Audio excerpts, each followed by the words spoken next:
Hello दोस्तों, नमस्कार दोस्तों, स्वागत है आप सभी का ऑनलाइन अड्डा फॉर स्टडी यूट्यूब चैनल पर। इस वीडियो में हम बात करें कई बड़ी और लेटेस्ट अपडेट के बारे में। एक एक करके सारी अपडेट हम कवर करेंगे।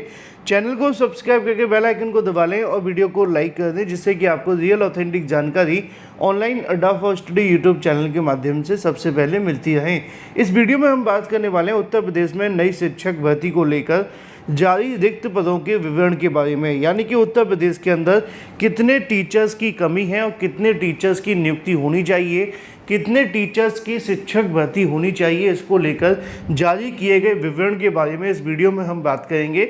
साथ ही साथ अध्यक्ष उत्तर प्रदेश शिक्षा सेवा चयन आयोग, सुपर टेट, टीजीटी, पीजीटी और एग्जाम यूपीटीईटी को लेकर, इसके साथ ही हम बात करें 72,000 प्राथमिक भर्ती की बिग न्यूज़ के बारे में, यूपीटीईटी की नई नोटिस को लेकर, इसके अलावा पीईटी स्कोर कार्ड के बारे में डिटेल में। चलिए शुरुआत करते हैं पहली अपडेट के साथ। और सबसे पहली जो अपडेट आपको देखने के लिए मिलती है वो है उत्तर प्रदेश के अंदर समय समय पर होने वाली पीईटी परीक्षा के बारे में। उत्तर प्रदेश में हाल ही में पीईटी आप सभी के सामने इंट्रोड्यूस किया गया था, हालांकि अब इसको भी 3-4 साल हो चुके हैं। ऐसे में पीईटी की वैधता को लेकर थोड़ा सा समस्या है, क्योंकि बड़ी संख्या में अभ्यर्थी पीईटी परीक्षा देते हैं, लेकिन पीईटी परीक्षा देने के बाद उनको 1 साल के अंदर अंदर इतनी भर्तियां नहीं मिलती जब तक उनका जो पीईटी स्कोर कार्ड है वो ख़त्म हो जाता है। तो इसको लेकर यहाँ पे अभ्यर्थियों के माध्यम से डिप्लोमा इंजीनियर संघर्ष समिति की बैठक में पीईटी की वैधता को लेकर 1 साल से बढ़ाकर 3 साल किए जाने की मांग उठाई गई।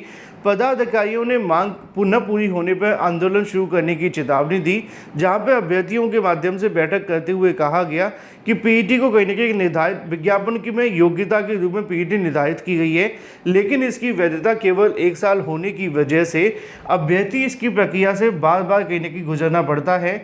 ऐसे में अभ्यर्थियों ने मांग की है कि सरकार पीईटी की वैधता को बढ़ाकर 1 साल के बजाय कम से कम 3 साल कर दिया जाए। आपने देखा होगा यूपीटीईटी की भी जो वैधता है वो आपको पहले 5 साल देखने के लिए मिलती थी, अब सरकार ने इसको आजीवन कर दिया। अब मज़े की बात यह है, हालांकि मज़े की नहीं दुख की बात यह है कि जब से इसकी वैधता 5 साल से बढ़ाकर आजीवन की गई है, अभी तक शिक्षक भर्ती नहीं निकाली गई। तो ये तो हालात हैं, है ना। तो पीईटी को लेकर थोड़ा सा कहने की सरकार अगर विचार करे तो अभ्यर्थियों को फ़ायदा मिल सकता है। बाकी आप क्या चाहते हैं वो भी महत्वपूर्ण है, कमेंट करके बता दो। बात की गई थी यूपीटीईटी के बारे में, तो थोड़ी सी अपडेट यूपीटीईटी को लेकर भी है। यूपीटीईटी के संबंध में एक नोटिफिकेशन जारी किया गया है, जिसको आप चाहें तो चेक कर सकते हैं। शिक्षक पात्रता परीक्षा 2021 में उत्तीर्ण अभ्यर्थियों के प्रमाण पत्र प्राप्त करने हेतु संस्थान पर जमा किए जाने वाले अभिलेख, हाई स्कूल के अंक पत्र, इसके अलावा प्रमाण पत्र, इंटरमीडिएट के अंक पत्र और प्रमाण पत्र। अब मैं इसको पढ़ करके नहीं बताऊंगा, क्योंकि बहुत बार पहले भी मैंने कई बार बताया है। मुद्दे की और महत्वपूर्ण बात यह है कि यूपीटीईटी के अगर आपने 2021 में परीक्षा दी थी और आपको सर्टिफिकेट नहीं मिला है, तो वो सर्टिफिकेट आप ले सकते हैं इन वाले सभी डॉक्यूमेंट्स को जमा करके, ठीक है। इन डॉक्यूमेंट्स को जब आप एक बार जमा कर देंगे तो उसके बाद में आपको ये जो आपका प्रमाण पत्र है वो मिल जाएगा। ये कहाँ से मिलेगा? ये फ़िलहाल आजमगढ़ से मिल रहा है, आप चाहें तो वहाँ से जाकर के ले सकते हैं। तो फिलहाल ये बात हो जाती है यूपीटीईटी के बारे में।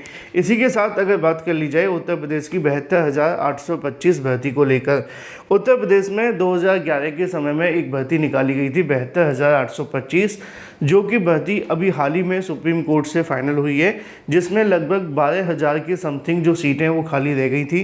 पहले हाई कोर्ट ने आदेश दिया कि इन सीटों को भर दिया जाए और जो अभ्यर्थी 2011 बीएड प्लस टीईटी वाले हैं उनको नियुक्तियां दे दी जाएं। लेकिन वो उत्तर प्रदेश में होता है ना कि एक कोर्ट तो मंजूरी देती है, दूसरी कोर्ट रोक लगा देती है। सुप्रीम कोर्ट ने ये कह दिया कि भाई इतने लंबे समय से चल रही भर्ती में दोबारा से ऐसा कुछ नहीं होगा, और जो पुरानी भर्ती है उसको कहीं ना कहीं एज इट इज़ रहा जाए, लेकिन जो पद खाली रह गए उनको न भरा जाए। तो ऐसे में अब इस मामले को लेकर जो 12,000 पद खाली रह गए थे वो तो नहीं भरे जाएंगे, लेकिन अब एक उम्मीद की किरण है और वो ये कि 72,825 में 15 जिलों की फ़ीस वापसी अभी भी अटकी हुई है। कम से कम भाई फ़ीस ही वापस कर दो, और ये फ़ीस भी थोड़ी बहुत नहीं है, लगभग 3 अरब रुपये हैं। 3 अरब रुपये, अंदाज़ा लगा लीजिए। अगर आप इस 3 अरब रुपयों को 13 साल के लिए बैंक में रख दें, और ज़्यादा नहीं, अगर 7% या 6% की भी ब्याज मिल जाए तो अंदाज़ा लगा करके देखिए कितनी ज़्यादा ब्याज हो जाएगी 13-14 महीनों के, 13-14 सालों के अंदर। और इतने पैसे सरकार ने अपने पास रखे हुए हैं, ना तो ये नौकरी दे रहे हैं और ना ही इन पैसों को वापस कर रहे हैं। बाकी मुद्दे की बात यही है कि परिषदीय प्राथमिक विद्यालयों में 72,825 शिक्षक भर्ती के तहत दिसंबर 2012 में दोबारा आवेदन करने वाले टीईटी और बीएड उत्तीर्ण अभ्यर्थियों को 15 जिलों से संबंधित करोड़ों रुपए की फीस वापसी फंस गई है, जिसके संबंध में लगातार हाईकोर्ट तक के जो आदेश हैं वो दिए गए हैं कि इनकी जो फीस है वो वापस कर दी जाए, लेकिन अभी तक नहीं की गई है। अगर आप जानना चाहते हैं टोटल रुपए कितने हैं तो आप देख लीजिए, आप सभी के सामने लिखे हुए हैं। ये वो टोटल रुपए हैं जो कि कहीं ना कहीं सरकार को देने हैं, लेकिन सरकार अभी देने के लिए तैयार नहीं है। अगर मैं पढ़ने की कोशिश करूं तो 2,89,89,54,400 रुपीज़, ठीक है ना। तो ये आप सभी के सामने है। ये आंकड़े आप सभी को घोटालों में देखने के लिए मिलते हैं और ये भी घोटाला ही है एक तरीके का, कि नहीं। चलो बात कर लेते हैं अपनी अगली अपडेट के बारे में। और जो अगली अपडेट है वो है उत्तर प्रदेश में नई शिक्षक भर्ती को लेकर जारी किए गए रिक्त पदों के विवरण के बारे में। फिर हम बात करेंगे इन दोनों अपडेट को लेकर। सीएम योगी के माध्यम से हाल ही में की गई तमाम अलग अलग बैठकों के माध्यम से भर्तियों को लेकर बार बार चर्चा का विषय बना हुआ है।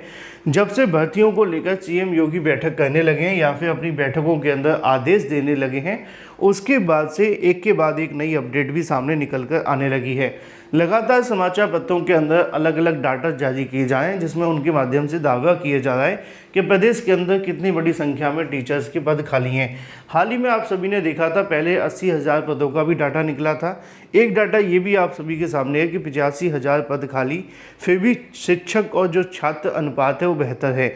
ये जो मामला है वो आप सभी के सामने है कि सरकार के आंकड़ों के अनुसार परिषदीय प्राथमिक विद्यालयों में स्वीकृत 4,17,886 पद के सापेक्ष प्रधान अध्यापक व सहायक अध्यापक के 85,152 पद खाली हैं। इस तरह शिक्षकों का जो अनुपात है वो 31:1 का है और वहीं प्राथमिक में 1,47,766 हैं और शिक्षा मित्रों को मिलाकर जो छात्र शिक्षक अनुपात है वो 21:1 का है। तो ऐसे में अगर बात की जाए तो मानक के अनुसार जो छात्र शिक्षक अनुपात है वो पूरा है। कल इसको लेकर मैंने एक वीडियो भी बनाया था जिसमें आप सभी को मैंने बताया भी था कि जो शिक्षा मित्र हैं जब आप उनको वेतन एज ए शिक्षक के रूप में नहीं देते हैं तो शिक्षक के रूप में उनको काउंट नहीं किया जा सकता। या तो आप शिक्षा मित्रों का नाम बदल करके शिक्षक कर दो तो बात अलग है, क्योंकि जो शिक्षा मित्र है वो है तो शिक्षा मित्र ही ना। आपको पता होना चाहिए कि किसी विद्यालय के अंदर अगर एक भी शिक्षक ना हो और वहाँ पे 2 शिक्षा मित्र हों तो वहाँ पे ये नहीं कहा जाता कि वहाँ 2 शिक्षक मौजूद हैं, वहाँ ये कहा जाता है कि वो शिक्षा मित्रों के भरोसे चल रहे हैं, ठीक है ना। तो यानी कि एज ए शिक्षा मित्र को आप टीचर नहीं काउंट कर सकते हैं, क्योंकि टीचर तो वो होगा ना जो बीएड बीटीसी करके टीईटी क्वालिफाई करके शिक्षक भर्ती परीक्षा दे करके वो चयनित होगा और फिर जा कर के वहाँ पे माना जाएगा। उससे पहले जो वहाँ पढ़ा रहे हैं वो एक तरीके के शिक्षा मित्र हैं। या तो शिक्षा मित्र वो क्वालिफाई करके परीक्षा दे करके पहुँच जाएँ तो उनको हम शिक्षक मान लें, है ना। अगर ऐसा होता तो सरकार उनको 10,000 क्यों दे रही है, उनको ही शिक्षक बना करके 40,000 दे दे। लेकिन नहीं, ये टेक्निकली पॉसिबल नहीं है और ये कहीं ना कहीं मामला पूरे तरीके से गंभीर है। इसीलिए सरकार को इस मामले पर ध्यान देने की आवश्यकता है कि प्रदेश के अंदर 85,000 शिक्षकों की तत्काल भर्ती की आवश्यकता है। अगर सरकार ऐसा कर दे तो लाखों बीएड और बीटीसी करने वाले वो गरीब बच्चों का भी भला हो जाएगा जो इन बेसिक के विद्यालयों में पढ़ते हैं, जहाँ पे गुणवत्तापूर्वक शिक्षा नहीं मिल पाती है, जबकि बड़ी संख्या में बीएड बीटीसी पास बैठ कर के घर पे इंतजार कर रहे हैं नई भर्तियों का। इसी के साथ अगर बात कर ली जाए शिक्षा सेवा चयन आयोग के बारे में, एक बड़ी अपडेट ये भी है कि शिक्षा सेवा चयन आयोग को मिलेंगे जल्द स्थायी अध्यक्ष, क्योंकि जब तक ये नहीं मिल जाते तब तक चाहे वो टीजीटी पीजीटी का एग्ज़ाम हो, सुपर टीईटी का विज्ञापन हो या फिर यूपी टीईटी का विज्ञापन, ये सभी के सभी जो विज्ञापन है वो रुके रहेंगे। क्योंकि एक बार अगर अध्यक्ष आ जाए तो इन सभी भर्तियों को लेकर जो तेज़ी है वो देखने के लिए मिलेगी। हालांकि कार्यवाहक अध्यक्ष के माध्यम से आदेश तो दिए गए हैं, लेकिन वो कहते हैं ना कि कार्यवाहक ही होता है। अगर एक बार यहाँ पे परमानेंट मिल जाए तो उसका काम और बेहतरीन होगा। तो फिलहाल नए शिक्षा सेवा चयन आयोग के अंदर लिखा हुआ है कि जल्द ही यहाँ पे जो स्थायी अध्यक्ष मिल जाएंगे, नीचे लिखा हुआ है कि आयोग के माध्यम से जुलाई के पहले सप्ताह तक 4 नए उप सचिव मिलने की उम्मीद है। वहीं आचार संहिता के दौरान शासन ने कार्यवाहक अध्यक्ष और सचिव की नियुक्ति कर दी थी ताकि आयोग के कार्य में कोई बाधा ना आए, लेकिन अब उम्मीद है कि जल्द ही इनकी भी नियुक्ति हो जाएगी और नए शिक्षा सेवा चयन आयोग का जो काम है टीजीटी, पीजीटी, यूपी टीईटी और सुपर टीईटी को लेकर वो और तेज़ी से चलेगा। फिलहाल ये थी कुछ बड़ी और लेटेस्ट अपडेट। जल्द हाजिर होते हैं कुछ नई और बड़ी अपडेट के साथ। Till then take care, tata bye bye. Thank you for watching this video.